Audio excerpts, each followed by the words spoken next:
কি রান্না করছিলাম একটু খেয়ে দেখি। ও হ্যাঁ, লইটা শুটকি রান্না করছিলাম।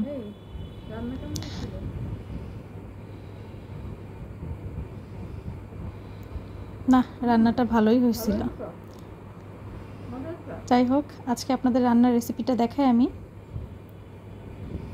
প্রথমে একটু তেলের মধ্যে পেঁয়াজ দিয়ে দিলাম। পেঁয়াজটা একটু ব্রাউন কালার হয়ে গেলে ওটার মধ্যে রসুন বাটা দিয়ে দিব।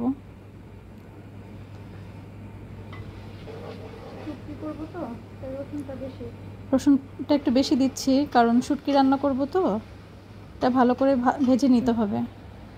এখন আমি কিছু গোটা কাঁচামরিচ দিয়ে দিলাম।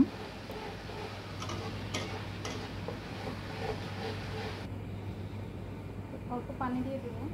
একটু ভাজা ভাজা হয়ে গেছে, একটু পানি দিয়ে দিচ্ছি এই জন্য।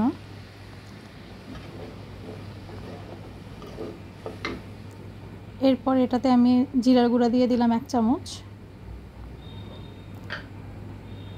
ধনিয়া গুঁড়া 1 চামচ,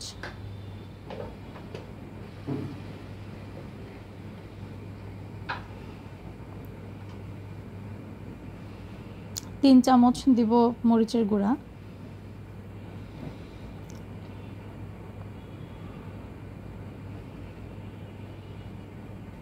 হলুদ 1 চামচ,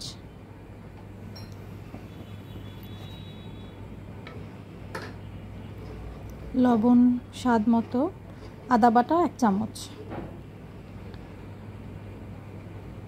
এখন এটা আমি ভালো করে কষাবো।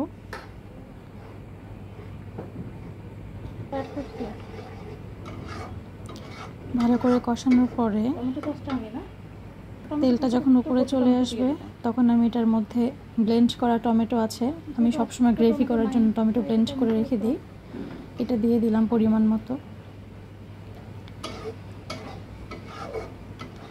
তারপর ভালো করে নেড়ে নিয়ে কিউব কিউব করে আলু কেটে রেখেছিলাম, আলু দিয়ে দিলাম। শুটকির ভিতরে আলু দিয়ে রান্না করলে আমার খুব ভালো লাগে খেতে। তারপর এটা ভালো করে নেড়ে চেড়ে একটু কষানো হয়ে গেলে অল্প একটু পানি দিয়ে দিতে হবে।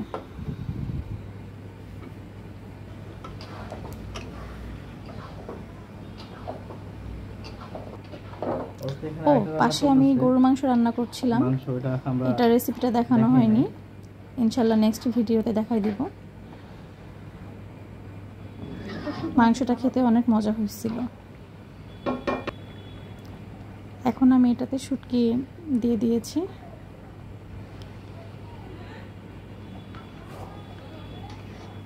এটা কিছু সময় হবার পরে